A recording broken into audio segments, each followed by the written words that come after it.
So a week ago, I had asked you to ask me some questions and I would answer them. So this is that video. There is going to be a link or a list of all the questions in the description, along with a link to the timestamp they're at, so you can skip to any particular question. And with that, let's get started then. Would you have a guest rider from your subs? I'll be happy to pay to ride a 490 again. You could have a riding clinic or school. Thank you for all the videos. I'm learning a lot. And they can come ride with me. I mean, no, I don't. No, I can let people take a quick spin on the bikes, but I don't lend out the bikes. Mostly because, I mean,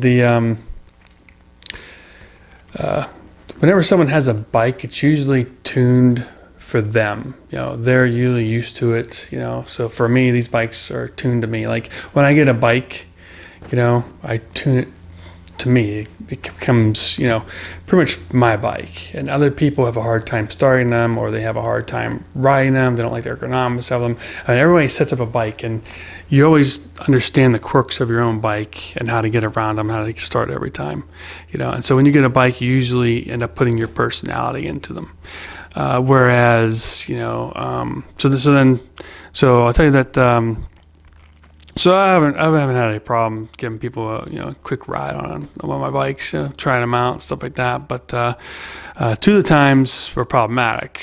One time, the throttle stuck on them and they almost flew over a cliff. That was on my 82, and it never stuck for me ever, before that or after. So I have no idea what happened there.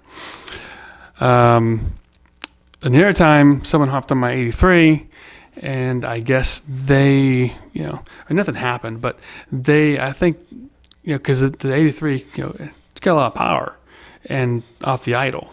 And so, but since it's so smooth, I think they didn't realize how much power that bike actually had. And we're sitting there, and he just gunned it from like a dead stop. And the bike went straight up in the air like this. I mean, literally straight up. It was vertical. He almost flipped it completely over, but luckily he was good at riding wheelies, so he caught it there and just rode it like that. And my friend was like, I don't think he was expecting that. Because it was just a surprise. I mean, he was just going slow, and all of a sudden, almost flipped the bike over from a dead stop. I mean, so that's kind of what I worry about a little bit. And so, I wouldn't do a riding school or anything with these bikes, because you need insurance and all that kind of stuff. And these are fairly powerful bikes. I mean, you need a lot of throttle control with these bikes. People get on them and then, some people are just afraid to ride them, which is fine. They'll just put it in their gear and just barely touch the throttle. But, but anyway, anyone can ride with me anytime. I mean, as long as you're okay with, going slow, especially since I get tired, Thoughts on 250 two-strokes. When I was growing up, a 250 was a big bike. 250 was like, wow, it's awesome. I remember the guy up on top of the hill had a CR250, and it was just, amazing bike. Just to look at. It was a 78 CR250. Used to look like a big bike to me.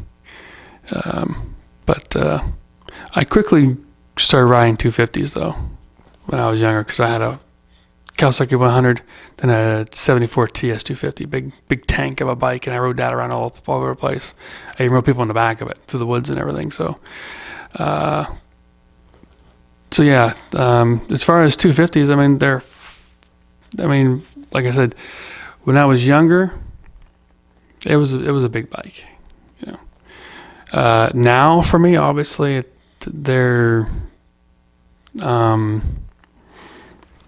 I'm used to riding these 500s. Now, I will say that if I'm on a track, I'm going to race somebody. If I was going to be on a track, maybe I even choose a 125. Hell, I choose an 80. Do great on an 80. But for trail riding, Depends on the trail. You know, if you have wide open fields, probably fine. You know, if you're going through, you know, hardwoods, I'm sure it's fine if you got the right 250. But for me, even those 300s, you know, if you don't have the stamina to give those things a lot of throttle and keep them on the pipe all the time, you know, it's a workout. You know, I mean, the last time I rode a 250 and I had to go up a hill climb was this YZ 250. Fun, huh? Yeah. Yeah, it's my bike. Like you said yesterday. I have to go fast all the way. Yeah, you want me to try? And it's too easy on that bike. Yeah. Yeah, it's gonna be tough on your bike. I don't know, man. It's gonna be a workout.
Look, dude. You have no idea how I ride it, dude.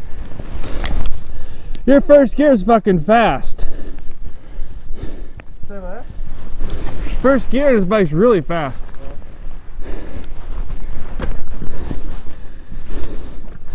Should be slower.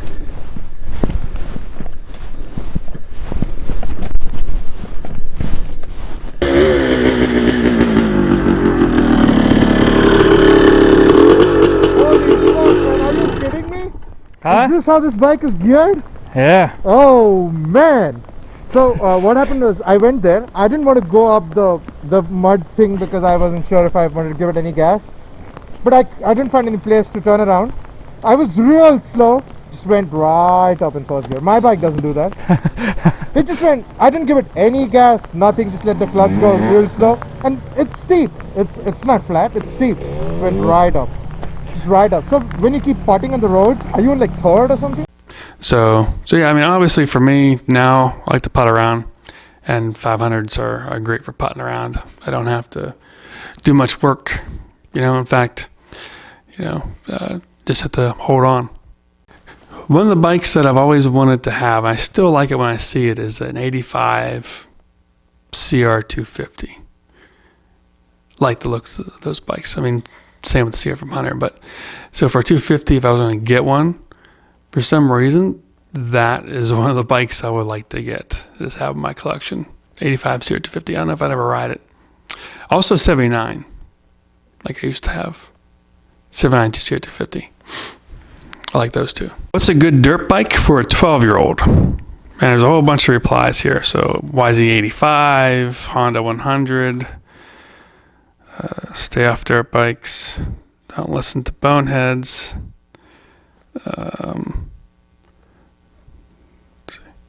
An 83 Maicos 500. So you can read those, but so I can't actually answer that question completely for you because I don't know the person you're getting this for, right? I mean, I know he's 12 or he or she is 12. That's all I know. That doesn't really mean too much. So what you have to do is a couple things. One is how athletic is this kid? Do they have prior experience in riding motorized vehicles, right? And I don't mean like Power Wheels, but like have they ridden go-karts, ATVs, or something like that? What's their prior experience? Do they ride a bicycle, right? And if they ride a bicycle, are they somebody who kind of rides a bicycle once in a while, or are they like superstar BMX guy, or girl? You know what I mean? So are they superstars? So that's what I would go with first. What's their personality? What do you think? Because that would determine. Because you have a couple options here. You can get something that's more a screamer bike, like a YZ80, RM80, CR80, and if they're a taller kid, and you think they're really, capable, then a 125, CR125, YZ125. Now, if you think they're on the opposite end of the spectrum, where they're going to have some learning curve. They're going to have, because clutch is hard to learn. You're thinking, this person is going to have a hard time with the clutch. They're not going to want to kickstart it. It's going to be hard for them because they're going to keep stalling it. So what I'm going to have to do then is, look for an automatic and look for, electric start. And so then I will start looking more towards a 110, like a CRF 110, KLX 110. I mean, like my wife, she can't start that XR 100, and she can't use a clutch on XR 100. So it's not a good bike for her to start out on. So she's going to have to get like a YZF or a CRF. She went CRF 110. So that's what I would take a look at first. What do you think they're capable of? What is their confidence level? What's their current, riding ability, or what's their current abilities, and then I would base it off of that, and also what do they want to do? Do they want to trail ride? Do they want to race? And what do they want to do? What's their interest? Because if they're going to race, then, you still may get a 110, to learn on, but you may eventually go to the CR80 or CR 125. So it really just depends. I would say, there's not a one bike fits all. It's not like there's a chart. You say age 12, this bike. There's a lot more into it than that. And since I don't know this person, I can't really give an actual recommendation of exactly which bike that they should need. What you should do, like I said, review a bunch of the bikes around in that category range and take those things that I said, how capable they are. What do you think they could figure out a clutch? You think it'd be, too much for them to, because people get really confused on a clutch, a lot of people. And, if they haven't been riding anything before, it's just another thing to learn, and they'll not hit the brakes and it was going to a tree or a wall. I mean, people just instinctively just don't know what to do. They get confused. So it really depends on your opinion, I think. But those are the bikes, some of the bikes I would say to take a look at, and then start considering, Yeah, there's also trail bikes for 125. So, but yeah, you have to, I think, have to know the person. Maybe this is too personal, but how is your health? Love your trail ride videos, by the way. Thanks for that. And so, at this point, I am on dialysis. 3 days a week I go for 4 hours and 15 minutes. I'm on dialysis. And how dialysis, works, it takes the good stuff and the bad stuff. So you're really tired after that, especially the next day. But another thing is that I don't drain fluids anymore. So if I drink something, I don't get rid of it anymore, really. Which means that after 2 days, I build up like 4 kilos, 2 to 4 kilos worth of fluid.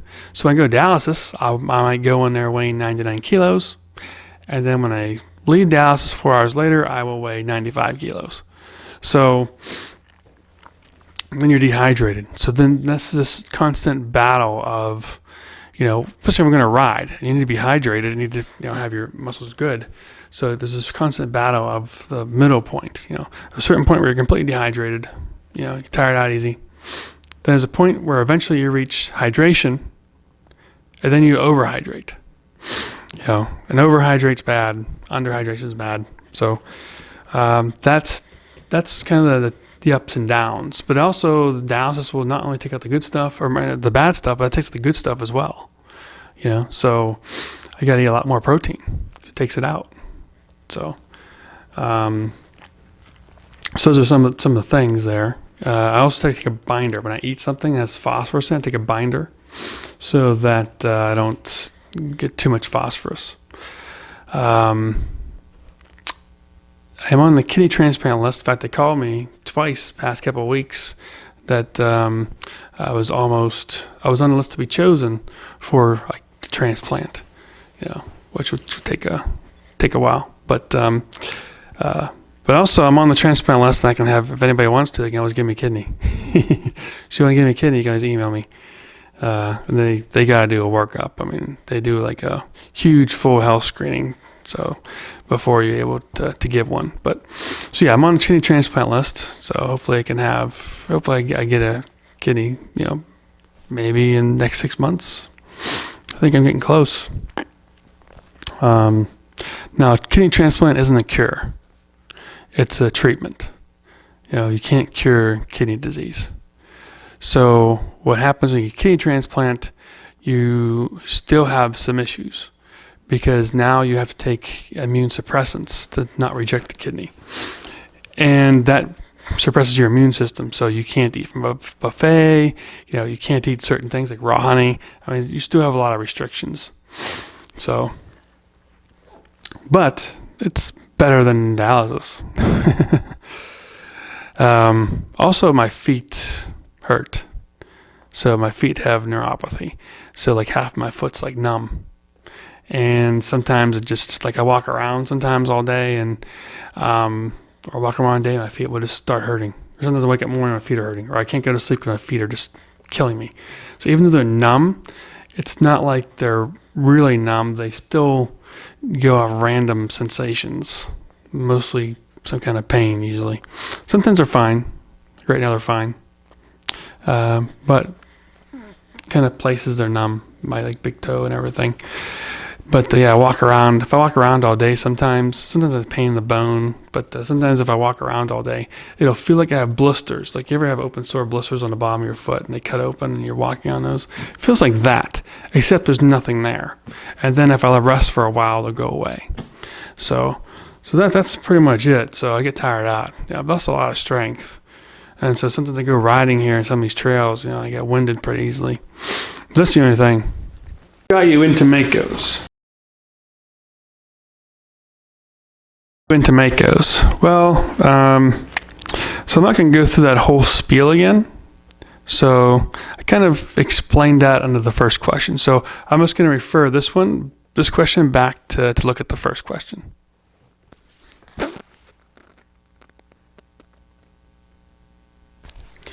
How do you acquire so many Maicos? I don't think I've ever seen one for sale on Craigslist or Facebook Marketplace in my area.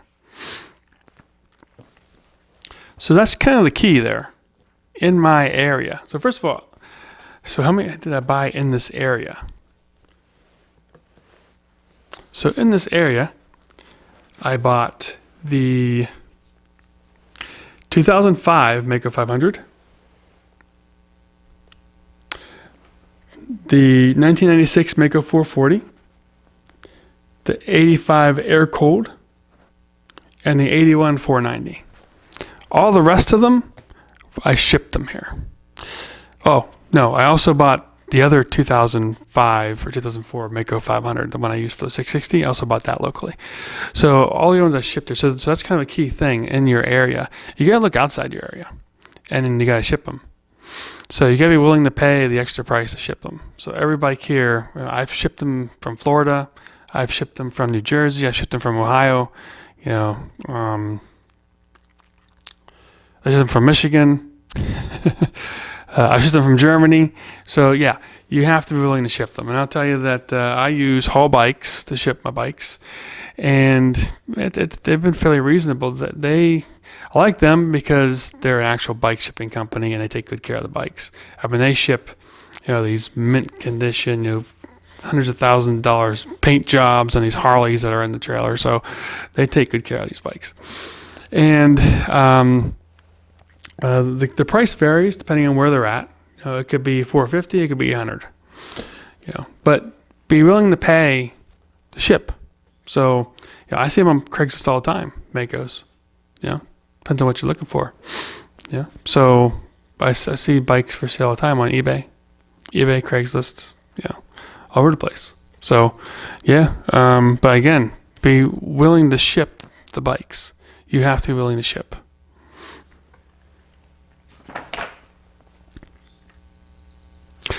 Which is your most prized bike you have, and why do you have so much? I would have to say that the bike that I really like the most is my 83 Maicos 490. And why do I have so many?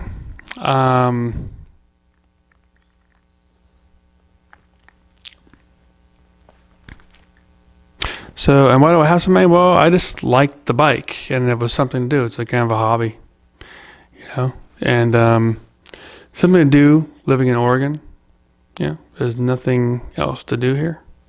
So, if I was living, somewhere else, like Florida, maybe I'd have a bunch of, jet skis. If I was living in Miami like I used to. But since I'm in Oregon, there's not really too much else to do here.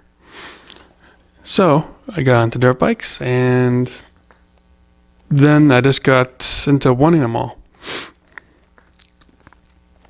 And riding them all and trying them all. So that's why I have so many.